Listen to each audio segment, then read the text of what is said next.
అబ్బబ్బబ్బబ్బా! ఎంత బావుందంటే బిర్యానీ, నేను చెప్పడం కాదు కానీ మీకు చెప్తా. మీరే చూసి చేసేసుకోండి. ముక్క చాలా పర్ఫెక్ట్‌గా ఉడికింది. అన్నం కూడా పొరలు పొరలుగా వచ్చింది. నేను ఫస్ట్ టైమ్ దమ్ బిర్యానీ చేయడం. కానీ ఇంత ఈజీ అని తెలిస్తే ఎప్పుడో చేసేదాన్ని. ఫస్ట్ అయితే రైస్ అయితే కడిగేసుకొని నానబెట్టేసుకోవాలి. నేను హాఫ్ కేజీ రైస్‌కి హాఫ్ కేజీ చికెన్ అయితే తీసేసుకుంటున్నాను. ముందు రైస్ కడిగేసి నానబెట్టుకున్న తర్వాత చికెన్‌ని ఇలా మ్యారినేట్ చేసేసుకోవాలి. ఫస్ట్ చికెన్‌లోకి అల్లం వెల్లుల్లి పేస్ట్, కారం, పసుపు, నూనె, పెరుగు ఇవన్నీ వేసేసుకొని బాగా కలిపేసుకోవాలి. ఇవి మనం ఫ్రిడ్జ్‌లో అరగంట మ్యారినేట్ చేసుకొని పెట్టుకుంటే సరిపోతుంది. లేకపోతే బయటనే పెట్టేసుకోవచ్చు. అండ్ నేను హాఫ్ కేజీ రైస్‌కి హాఫ్ కేజీ చికెన్ అయితే తీసేసుకున్నాను. సో, అలా అయితే బావుంటుంది క్వాంటిటీ. పీసులు కూడా సరిపోనొస్తాయని చెప్పి. తర్వాత సన్నగా కట్ చేసి పెట్టుకున్న ఉల్లిగడ్డలు, మనం ఏదైతే బిర్యానీ చేయాలనుకుంటున్నామో ఆ గిన్నెలో ఆయిల్ వేసేసుకొని బాగా ఫ్రై చేసేసుకోవాలి. తర్వాత మనం రైస్ ఉడికించుకోవడానికి గిన్నె పెట్టేసుకొని అందులో కొంచెం ఎక్కువగానే వాటర్ వేసేసుకొని బగారా దినుసులు, జీలకర్ర, ఉప్పు, నూనె, కొత్తిమీర, కరివేపాకు ఇవన్నీ వేసేసుకొని వాటర్ తెరిలేంత వరకు ఉంచేసుకోవాలి.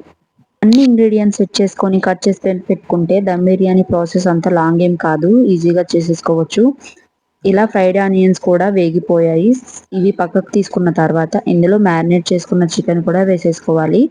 ఈ చికెన్‌లో వాటర్ ఉడికిపోయేంత వరకు మనం ఉడికించేసుకుంటే సరిపోతుంది. తర్వాత కొత్తిమీర, కొంచెం పుదీనా కూడా వేసేసుకున్నాను. తర్వాత రైస్‌లో కూడా వేసేసుకోవాలి కాబట్టి ఇందులో కొంచెం వేసుకుంటున్నాను. సో, ఇందులో వాటర్ అంతా ఉడికిపోయిన తర్వాత నేను ఇంట్లో ఉండే మసాలా పౌడర్‌ని యూజ్ చేస్తున్నాను. బయట నుంచి మసాలా పౌడర్ ఏమి తీసుకురాలేదు కాబట్టి ఇంట్లో ఉండే మసాలా పౌడర్‌ని యూజ్ చేస్తున్నాను. తర్వాత మనం వాటర్ తెల్లిన తర్వాత రైస్ కూడా వేసేసుకోవాలి. కొంచెం అందులో అల్లం వెల్లుల్లి పేస్ట్ కూడా వేసేసుకోవాలి.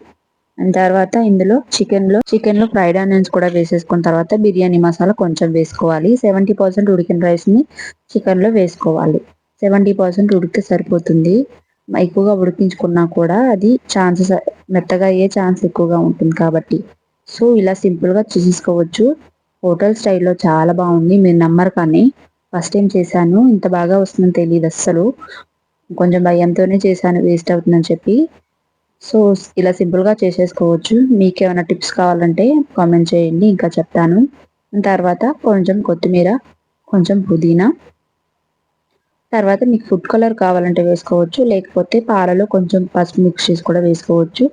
తర్వాత పక్కకు తీసి పెట్టుకున్న ఫ్రైడ్ ఆనియన్స్ కూడా వేసేసుకోవాలి. తర్వాత ఇందులో దమ్ పెట్టుకోవాలి కాబట్టి ఆ స్మెల్ అనేది బయటికి పోకుండా కుక్కర్ అయితే పెట్టేసుకున్నాను. కింద